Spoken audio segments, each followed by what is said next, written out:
IG pic, no filter. You could get the no filter. I'ma tell her how it is, no filter. Shorty, you the no filter. IG pic, no filter. Welcome back, Hip Politics listeners. Welcome back to another special episode of the Digital Democracy series. I'm here with, sounds like I say this every week and on everyone with a friend and a colleague, but I just happen to have a lot of good friends and some really cool colleagues. I'm here with a good brother who has done so much work, probably would say an almost 20-year career, politics, civic engagement, all throughout the country, with a strong center and through line of seeking justice and seeking and building community and building spaces and building, forget just seats at a table, building new tables for African Americans around this country. I want to welcome to the podcast Mr. Trey Baker. Trey was the former senior advisor to Joe Biden in the White House and senior advisor for the Office of Public Engagement. He was also even the former city manager of his hometown of Grenada, Mississippi. He is a seasoned political strategist, engagement leader, years on Capitol Hill and the House of Representatives, and around the country, building movements and kind of bringing the right people together to make sure that their voices are heard, make sure that the right policies are lifted up, and make sure he's always trying to make sure the politics are right so that this group can actually do the work and get out into the country. So thank you. Oh, and also obviously Trey is now the founder and CEO of Spring Hill Road Strategies, a boutique consulting firm specializing in connecting business clients with federal government resources and opportunity. All right, Trey, welcome to the pod. It's good to be here. Long-time listener, first-time caller, big supporter of hip politics, and it's amazing that in all this time as a friend, colleague, this is my first time on hip politics. You had to do enough cool shit to even. I had to go to the White House. I had to run several presidential campaigns. I had to run a city. But finally, I made it to hip politics. So I'm happy to be here. Happy to be here on location at USC. That's important. I enjoyed the engagement that we just had. So I appreciate the opportunity. Man, we're talking in a time, we're still in the first 100-ish or first several, I would say this first iteration of a new administration. You've been able to kind of serve in government at a few different levels, at a local level, also at a federal level and Congress, and have seen, you actually worked in government in a different way, but worked in government during the first Donald Trump administration to be able to see how that ran to now, obviously, and then working to actually implement so many policies now since Joe Biden, during the Biden-Harris administration. And I wanted to talk, and I brought you in again as part of the series. We talked about online and offline, how digital grassroots campaigns can have real world impact. I think that's something people are trying to struggle with and have been struggling with probably since the day after the election. They knew there would be a fight. I would say Democrats or people who are just anti-Trump, a lot of the things he's for. People who felt like their civil liberties have gotten stamped on. In 2016, when he was first elected, 2 days later, or a day later, there was the first post that led to eventually the Women's March. Mm-hmm. And that Women's March, one post led to another post, led to quick online organizing, led to a few thousand people to tens of thousands of people within a week signing up to say we're going to march on Washington to protest this. Next thing you know, 500,000 people show up in Washington, another few million people around the country are organizing, and all that kicked off literally a day after he was elected. Mm-hmm. I don't see none of that. There's been some protests. There were a few here and there. I think that was even more about Elon Musk than it was a Trump presidency. But I'm curious, I guess my first question is what do you see is so different now in Trump 2.0? Not in what he's doing and all this stuff, but in the response. Well, I think, first of all, and this is speaking for myself and speaking for so many other people who are like out here doing this work, I think people are tired. It's been a stretch from, you gotta think where we started. And so much of this started in the first campaign back in 2019 and the lead up to 2020, then COVID, right? And so we get into this COVID space where we're flexing muscles that we didn't know we had, and we're doing everything remote. We're kind of trying to take care of ourselves and take care of our health, while at the same time trying to get Donald Trump out of the White House in the first place. We take that and we run through the administration in what was a sprint at first going into the administration. Then you had the sort of awakening and reckoning of race in America that happened during that time period. You have George Floyd, Ahmaud Arbery, the whole nine. Then you come into this next election where initially Joe Biden is running for president, and then we switch midstream to the first Black woman head of the ticket, Kamala Harris, running for office, and then we have this next defeat, basically. And I think when you put it all together, for the folks who have been doing this work and been doing everything, built up this administration with all of its accomplishments and bipartisan infrastructure law, Inflation Reduction Act, student loan debt forgiveness, the American Rescue Plan that got us out of COVID-19 in the first place. And you get to this point and this, That's tied, boss. Yeah. That's tied. This bastard wins again. You know what I'm saying? And I think people are initially tired. That's what's happening, I think, right now. And I think people are trying to figure out what happened, and two, what the response should be. We've seen that just calling him names, pointing out how terrible he is, how terrible he was the first time, just doesn't resonate with people. And so how do you confront what's an existential threat to democracy, existential threat to Black folks, an existential threat to anybody involved? So how do you confront that?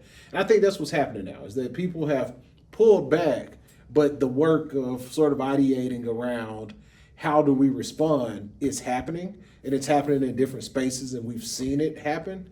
But what's going to be effective in creating the change that we need in order to get the job done? And I don't think people have figured that out yet. And for folks like me who've been in this fight, this is going into 6 years of of just straight Campaign, one thing after the other. the governing the campaign. And even for me, I wanted to be in this fight back in 2019 because I was a local official back during the first Trump administration, and I saw how bad it was and how we couldn't get the resources that we could otherwise get at a previous time, whether it was new police cars from the DOJ grants, or whether it was the assistance to firefighter grants and getting new turnout equipment for our firefighters. Just simple stuff like that wasn't happening because they were so incompetent the first time. And now, not only are they incompetent, but they're taking a hacksaw to the bureaucracy. I think they are. I would argue they're more competent this time, and they're just more focused on their agenda and how to execute it. Yeah, the way they want to. And it's a little bit of both, right? In that you have the Project 2025 that we tried to tell everybody about during the campaign is happening, and it's playing out in front of us, and that's the competent part of it. But the incompetent part of it is this piece that you're seeing with Doge and other things where they are taking actions without thinking about the downstream of the whole thing. Well, I don't like this agency, so I'm going to fire all these people. But what about the human services that these people provide to folks that constituencies, whether Republican or Democrat, are going to suffer from? That's the part that they're not thinking about because they have no experience in doing this. And so they don't know that there's this small grant that helps this community out in Iowa, or this community in Mississippi, or this community in Nebraska. And they rely on this particular piece of funding every year. that is no longer there. I just, as a matter of fact, Cam, spoke at the Mississippi Youth of the Year statewide reception for the Boys and Girls Club. So many of these Boys and Girls Clubs are funded through their local human services department. Where do the local human services department get their funds from? They get it from a block grant that comes from the federal government, goes down into the state in whatever form it takes place, and then those local human services get these funds to go get it. And so now you got things like the Boys and Girls Club that nobody can object to. It's good work. May suffer as a result of some of this. You've got HUD and housing issues that may suffer because of, just not knowing or not caring about the fact that you're actually going to hurt individuals in some of the things that we see happening. So, that's a lot to say. We're tired and we're trying to figure this thing out. Yeah, I agree. The tired, the figuring it out, the being tired is real. It's a catch-22 if I'm being honest, especially because we're tired I look at that as like, yeah, I'm tired too. Mm-hmm. We're tired relative to where we are and just the experiences we have in life. Mm-hmm. But then you know what mad people say, what if slaves were tired? No, really. What if Martin Luther King, Malcolm X, and what if Marcus Garvey was tired? Like, what if so many people along, and these are just black folks I'm talking about. What if Cesar Chavez was tired? What if there was so many different organizers, people who did the women's suffrage movement, the anti-Vietnam War protests? I think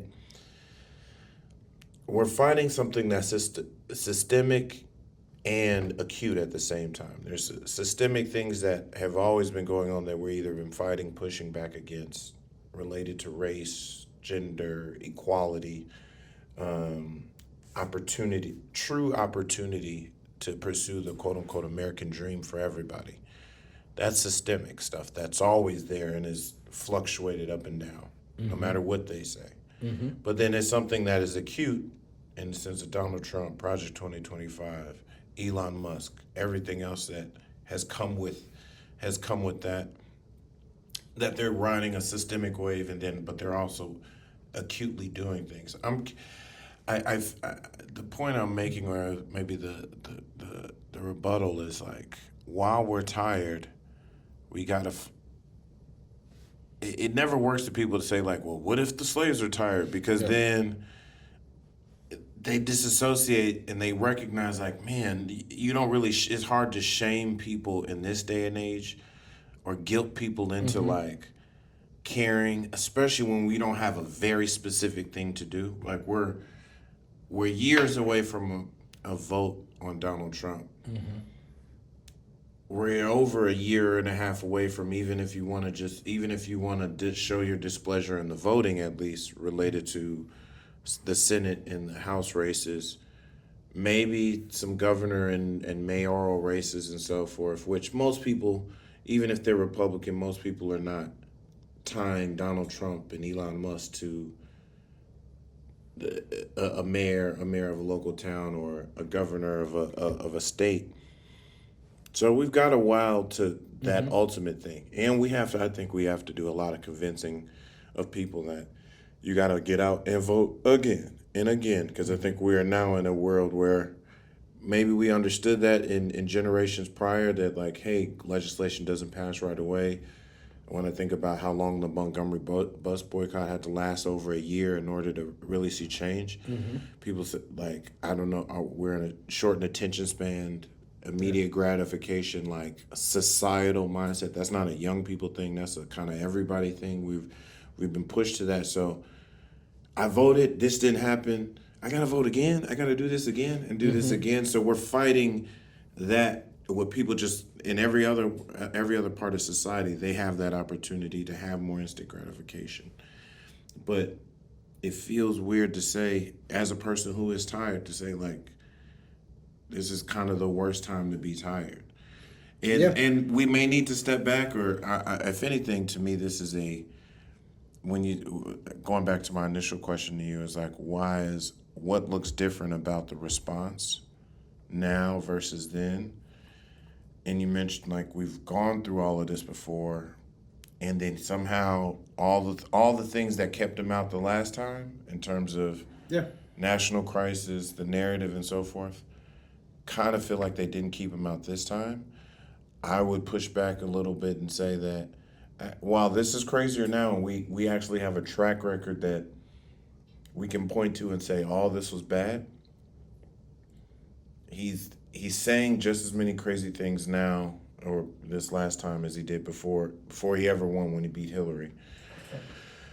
I see this now as a time where let me take that back. My question to you around this is like, when you think about what it takes to organize, it feels like we've had very clear marching orders to some extent on what he plans to do. I can point to these 2 or 3 things here, black people, women. I can point to these 2 or 3 things that he's acutely going to do and the Republicans are going to do.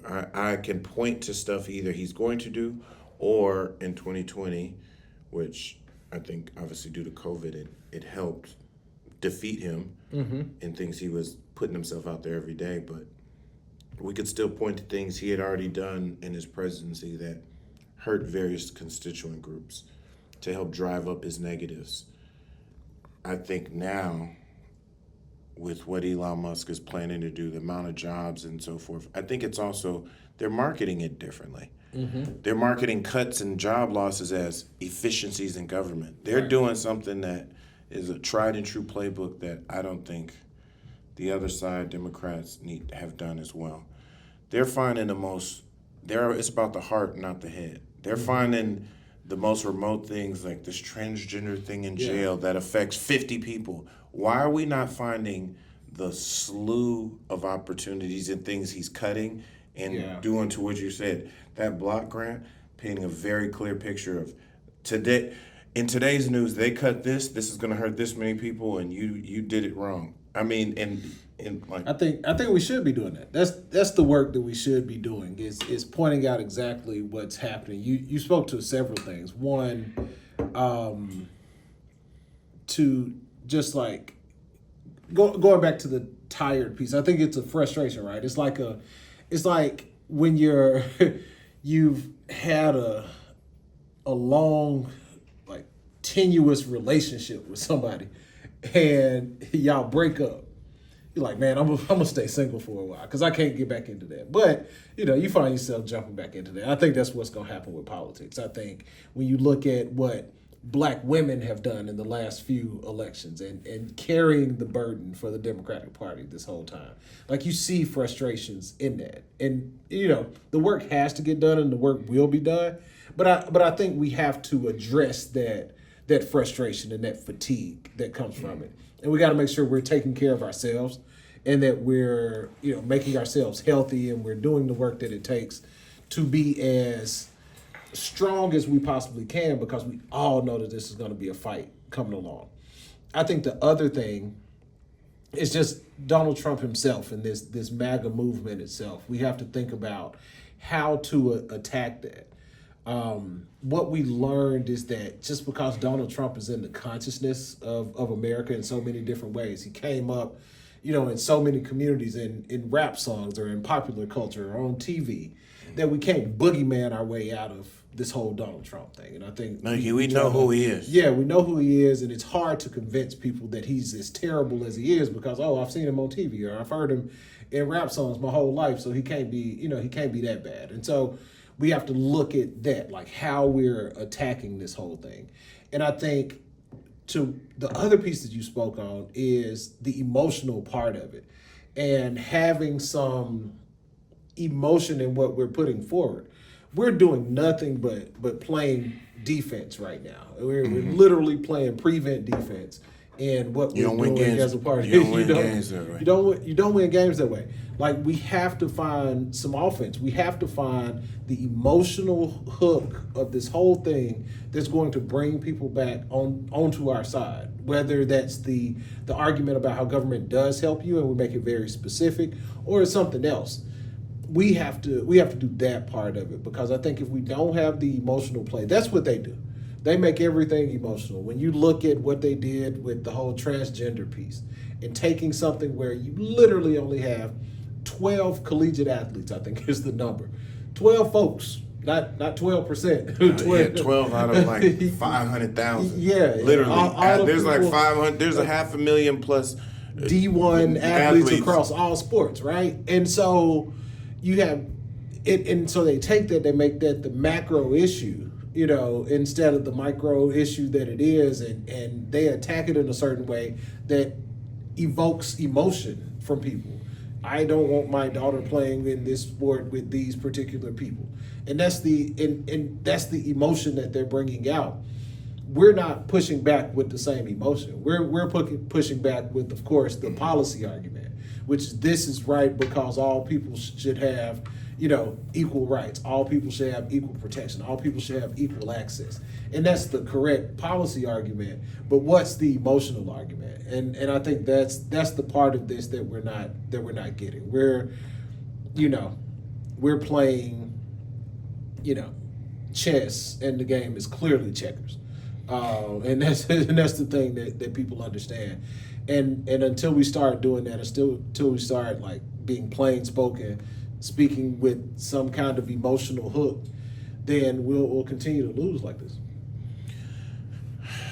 What is something, as a person who is close to, like I said, engagement and understanding policy, or having to both, during your time in the White House, you rallied organizations, grassroots effort, companies, and folks around, whether it's big policy, big messaging, big moments, and had to get their buy-in, but also it was a two-way where you listened to them of like, what are you feeling on the ground? What are some issues that are bubbling up, say specifically in the Black community, that these national organizers, various leaders of both legacy organizations, the NAACPs and urban leagues of the world. Mind you, that was crazy. Right. Kids that urban. Mark Morial, we got some work to do. We got some work to do, brother. Kids these days. Kids these days. But I say all that to say is like it was also a chance for you to hear from legacy to new organizations and people about what they needed to hear. And so we got a lot of, through executive order, through laws packaged in the infrastructure plan, or the ARP, American Rescue Plan, and other vehicles. A lot of things passed and changed. And immediately Donald Trump came in with like not a scalpel but a hacksaw, chainsaw, and start cutting different things, issuing executive orders. What's something, whether we know about it, it's one of the things that made the headlines or don't know about it, but something that you are most sad was reversed? Something specific that was reversed so far under the Trump administration. Something that did some good that got reversed. Oh man. I think there's so much. Like there's so much good work, and there are so many commissions for education and commissions for Black Americans and commissions for Latino Americans. I think the overall approach to diversity in the federal government and having an eye to it is one thing that I would just say overall that there was a commitment to making government look and feel like the American people, and that wasn't like a hard thing to do. I think the harder thing is to like not make it look like that, which is what they're going through right now. But when you look at the right now, and I don't want to age this too much, but right now the pause and the freezing of funds from some of the things like the Inflation Reduction Act and the American Rescue Plan and the no money going out. Bipartisan Infrastructure Law. Those three things were so big. Those were huge pieces of legislation, and now they're sort of a cherry picking them of like, oh, what can benefit this group of people, what can't. Work that's coming down the pipe that's just being paused right now. and being frozen. So I know that that's broader than what your question was, but I know that's right there. I know what went into making that legislation happen. That legislation went through what is the legislative process, not what's happening right now. There was an ideation of a bill. The bill went and passed in both houses of Congress. The bill was then signed by the president, and then it started to be executed across the country. There was just so much within all of that. Like the Inflation Reduction Act was just not just about, electric vehicles and this or that other thing. It was about helping forest and putting out forest fires. It was about, just so much more. The bipartisan infrastructure law is like rebuilding the infrastructure across the country, roads and bridges where like people are using them, and roads and bridges that are dangerous, that are being redone. Things like, in the bipartisan infrastructure money and in the Inflation Reduction money, you had communities like Jackson, Mississippi, like Mississippi, where I'm from. Jackson, Mississippi didn't have water for a significant period of time, and we all remember what was happening with that. You have communities like that who benefited from those types of funds who will not, if those funds don't continue to go out or if they get paused. And I just, I think all of that was done for a reason. All of that was done to help our communities. And by either reversing things or pausing things to the point where people are starting to, have services not be available to them, it does nothing but hurt us. And so, though, especially things that came out of those three pieces of legislation are it's hurting us right now in so many ways.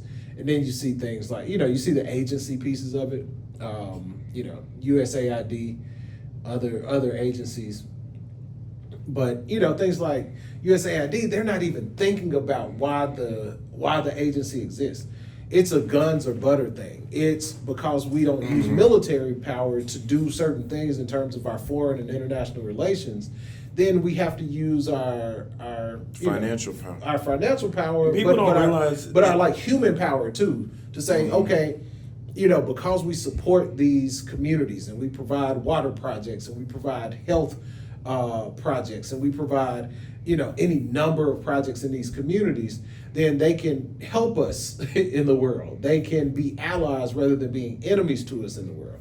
And that's just as important as the military strength that we have. And that's the kind of thing that this group just doesn't get.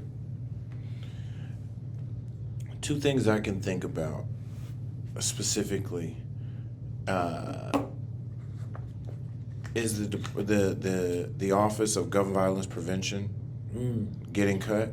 My brother Greg Jackson over there, a gunshot survivor, having worked so closely with that issue over the years, that was, obviously it's the firearms and ammunition industry, the gun industry probably didn't want that office to be there, but it was never, at no point did any did the president say, all right, outlaw all guns.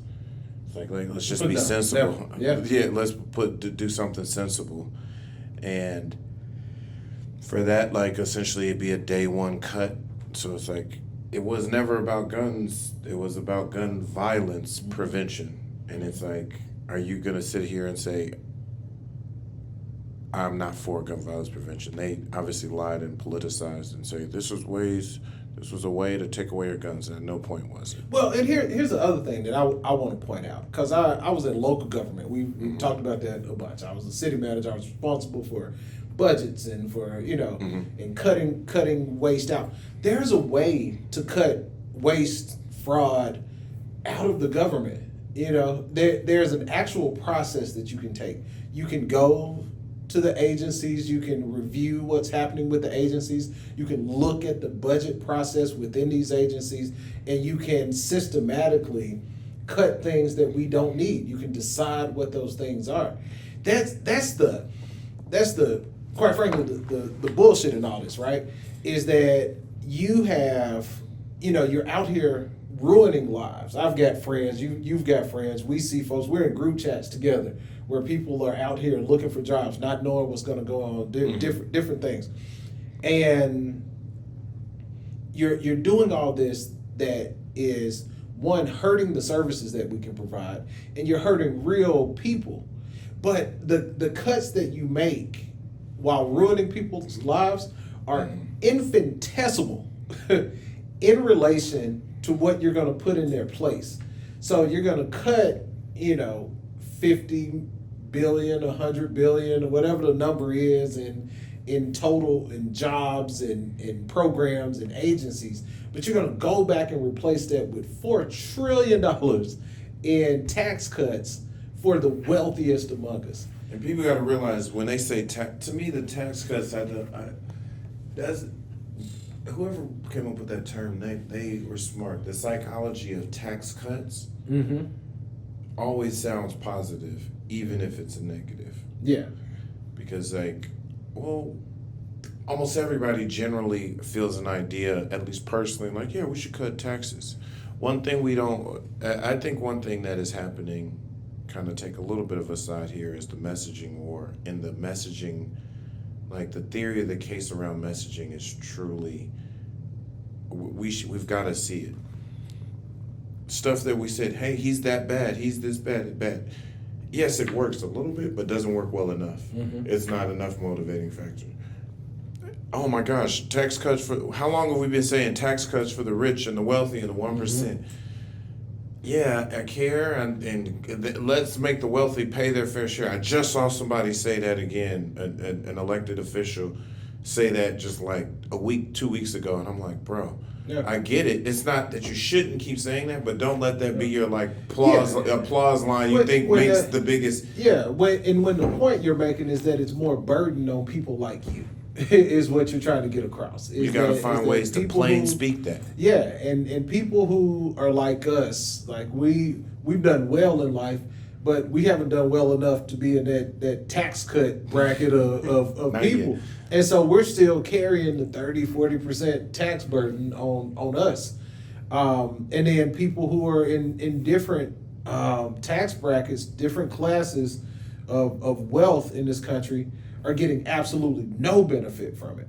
And so I think that's the angle, that's the lens that we have to talk about this from, because you're right. Like when you started talking about the 1%, I don't know anybody in the 1% personally. And so that has no impact on my life. I'm sure that has no impact on most people's lives. But when you talk about what's happening to people like the people that you know and that you love, then that's when you start to get that emotional response. That's when you start to really connect with people. And so how do you have the same conversation but then connect it with people? It's by having real examples and talking about real things that are happening with people who are like people who you understand. No, I feel it. I think the other thing about when it comes to this organizing, because ultimately it's, what is it? I want to get back to the point of just what is it going to take for community? What is community organizing at a major level going to look like in this new version? Not just anti-Trump or anti-Republican, anti-Elon Musk, but just we've got a new digital landscape, the global footprint, like the way the globe is shaping up, global economics and geo-global politics. Looks very different. Look no farther than the Israel-Gaza conflict and everything that has happened there, how that has reshaped stuff. I think Africa is still, no matter Trump wants to speak on it or not, is still, as a continent, and so much that is happening there is a huge race. But going back to this, I'm just curious to you used to hold calls. Tell me about those calls you used to hold. At the White House around stakeholders, because at some point you essentially for an hour were talking to tens of thousands of some of the most impactful organizational leaders and business leaders and activists in the country every week. Well, I mean, and those calls started from the campaign, right? Like they started in 2019, where we were just pulling groups of people together to have an organizing call for the black community. And then when we got to the White House, it took on a whole new level of reaching out to people. And the whole point of those calls was to have a check-in point each week where you could come in and have someone who's a credible person that has the information, that's working on the inside, that's working at the White House, to tell you about what this White House did each week. And then the people who are on that call, the charge is for them to, one, invite more people to be a part of it, but also to go out and spread the word, because you had a newsletter that followed that call that had everything that we just talked about in the call.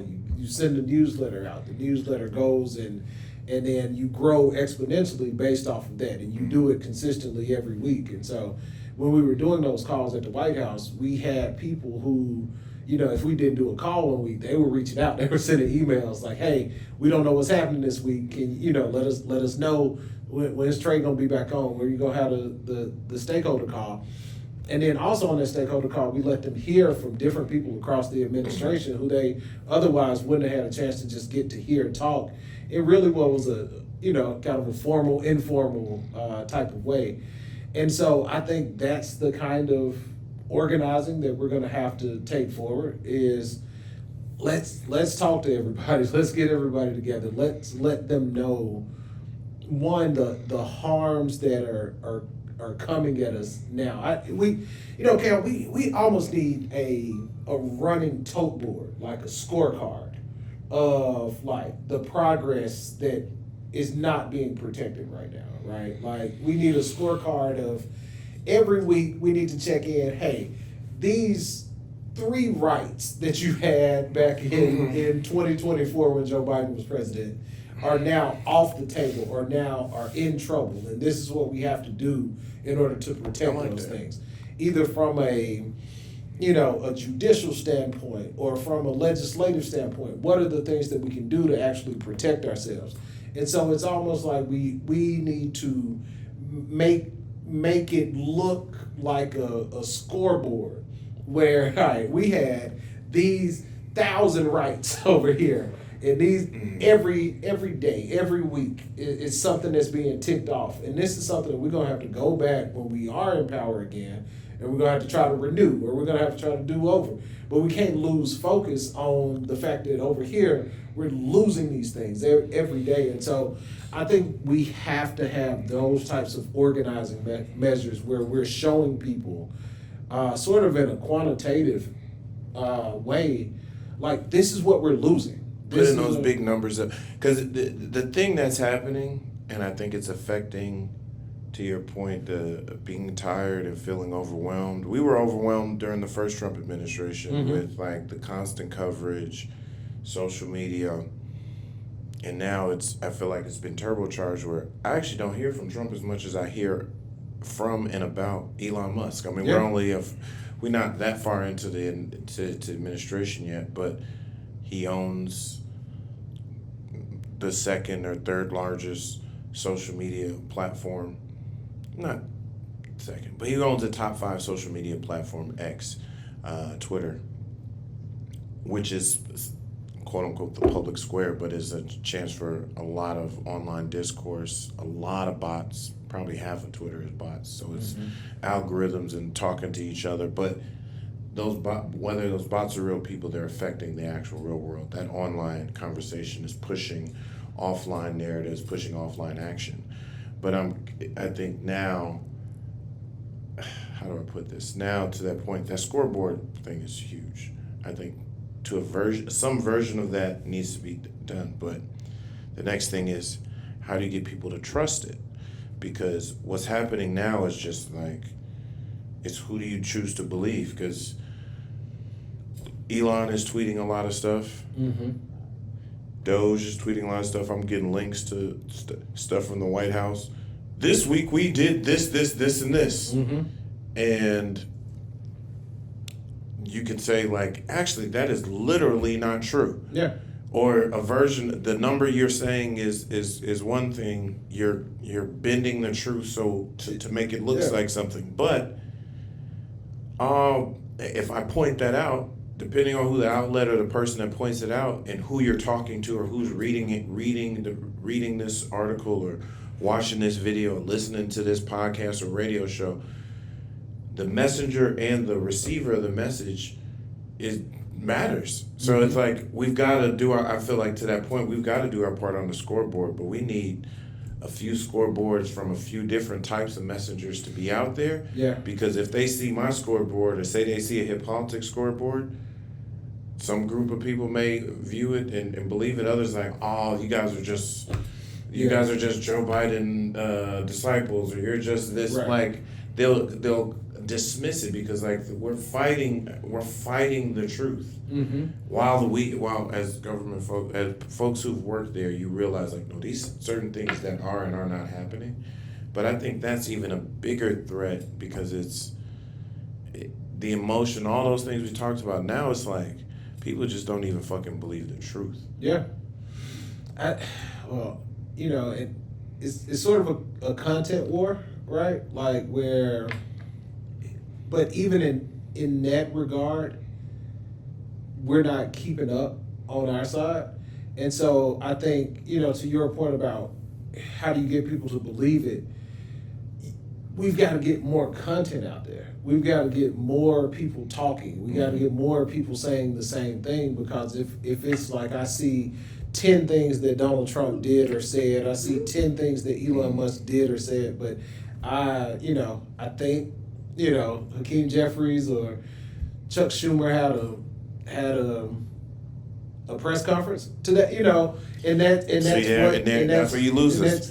Press conference. Does the press conference really move to? It's not that you shouldn't be saying and doing all these things. It's like that's not how people are not watching Donald Trump press conferences to get fired up about Donald Trump. Yeah.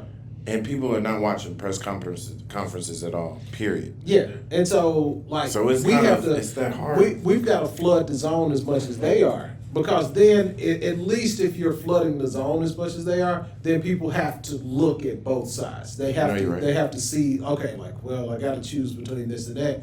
But if we're getting flooded out, if we're getting just shouted out by all of the information that's going out across all of the platforms, then we don't have a chance. And so I think part of having that conversation about fact or fiction or people believing us is that we gotta get more information out into the zeitgeist. Right now it's just not. It's just let's use this as an opportunity to say 3 things your ass is gonna lose or has already lost due to the Department of Government Efficiency, which is not a real department. We need to continue to say that. Before we get that, Donald Trump and the Republicans are going to do 3 things. One, they're cutting, I don't know if it's going to ultimately be 50%, 40% of the Federal Housing Authority. So that the Federal Housing Authority, if they lay off all those folks, that means any project to provide more affordable housing, rental units, are going to slow down. Think about things like Section 8. Section 8 is one of the greatest programs of all time. People who need affordable housing have the ability to pay a fraction of what they would pay for rent or for their homes. And homeowners still are able to be made whole and still be able to provide affordable housing to people. And if you slow down that process of Section 8 housing, that's going to hurt everybody. So that's one that we can't even there we can say that, but Section 8 as a phrase has been weaponized. Some people see that as a fill-in for black people, even though there are more white people on Section 8 than every single last social program. It's more white people in this country that are on Section 8 than black people. Another huge thing. This is the type of stuff that's tangible. Credit card and bank fees. Your penalty fees that were lowered or capped at $8, now those can go back up to $32, $35. Those late fees. Those are something I think was a tangible thing that affects up and down. Everybody's had a little snafu, maybe a little overdraft, a late payment here and there. And then if I'm already struggling and then I got to get another 35, or it hits you multiple times. The Consumer Financial Protection Bureau, CFPB, if you hear me, they're looking to cut that out completely. They took all of their power and cut that out and reverse that, so that's it. And then I would say something just as simple as this. The fact that he cut an executive order prevent and combating discrimination on the basis of gender identity or sexual orientation. He cut that executive order, reversed that. If you're cool with that, it just essentially you're saying you can be discriminated against. I'm cool with discriminating against people, period. Like, the hard part as a Christian myself, but as a hard person, as I would like to say, an overall good person, or at least a very well-meaning person, you got to realize there's a lot of people who, it's a bad thing, but oh well, better them than me. And it to me, it points to so many different things about the human psyche that you're okay with it, or that you can kind of go along with that.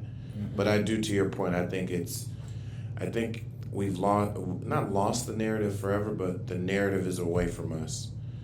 And the fact that Doge, the F-Doge, as in the fake Department of Government Efficiency, because it is not a real department. It literally has no technical legal powers. It is not a real department. It is not in Constitution. It is not on the books. But the fact that they have taken over the narrative. Yeah. And let's make this clear. So agencies, I'm turning to the camera this time because I need y'all to understand.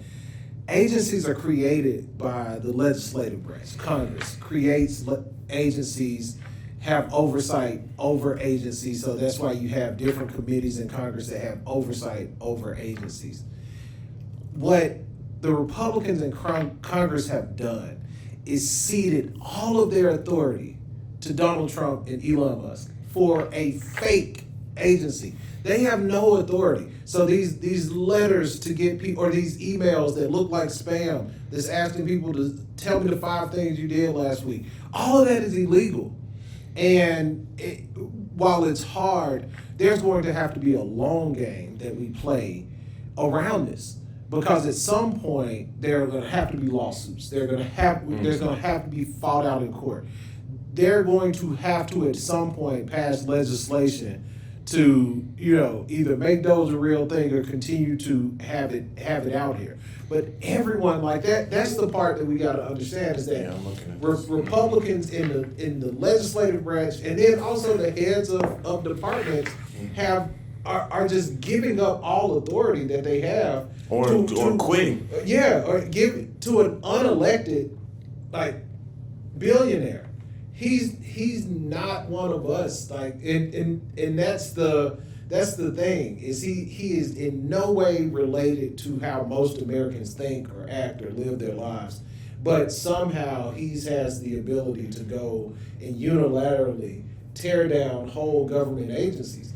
And the problem is, to your point, the problem is it's going to happen. And even if the office is changed and whoever the next president comes in, you got to, hopefully they have a mandate to reverse it, or feel they have the power to reverse it and do those things. But the damage will be done. Yeah, we'll never be able to build back to the type of government that we once had. On the last day that Joe Biden was president, it'll never look like that again. And some people, again, I'll say it, if people were really about rape, waste, fraud, and abuse, there's a legitimate way to go about doing it. That's not what this is. This is an attempt to hurt people. This is an attempt to hurt certain people and enrich others. And enrich others. Because if you're going to have, tax cuts for the wealthy, if you're going to, quite frankly, enrich yourself as the head of Doge, I mean, how is it possible that while you're cutting $100 million in jobs, you get a $300 million contract from the Department of Defense for your Cybertrucks? or you get some type of incentive for making Teslas in the first place from the Inflation Reduction Act. But meanwhile, you can be enriched personally while at the same time cutting off people at the knees for jobs that they were counting on to help their families, help other Americans with services that they provide. I mean, it's outlandish that this is even happening right now. What are you holding on to positive on, again, this is, the fight always continues. They always, at the Vice President Kamala Harris, I think in a couple speeches I heard her say this.